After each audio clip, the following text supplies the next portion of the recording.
ஒரு பெரிய அரசர், எல்லா செல்வ செழிப்பும் பிடித்தவன்.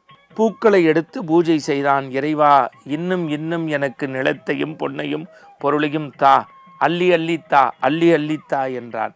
கண்திறந்து பார்த்த மன்னன் வியந்து போய் முனிவன் காலில் விழுந்து சாஷ்டாங்கமாக நமஸ்காரம் செய்து, ஏன் கோபப்படுகின்றீர்கள் என்றான். இல்லை இல்லை, என்னை வரை சொல்லி அரியாசனத்தில் அமர்ந்து கொண்டு நீ எனக்கு ஏதேனும் தந்திருந்தால் கூட பரவாயில்லை. பூஜை அறையில் கலவை தாளிட்டு என்ன செய்கின்றாய் என்று பார்த்தேன். பல மணி நேரமும் நீ பக்தனைப் போல இல்லாது எப்போதும் ஆண்டவனை நித்தம் வேண்டி வேண்டி கேட்டு பெறக்கூடிய பிச்சைக்காரன் என்று தெரிந்து கொண்டேன்.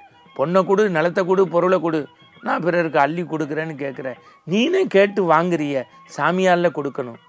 சீச்சி, பிச்சைக்காரனிடத்தில் நான் எதுவும் பெறுவதில்லைன்னு முனிவன் போயிட்டான். நீ பேருக்குத்தான் அரசன், உடையில் அரசன், உள்ளத்தில் பூஜ்யம்.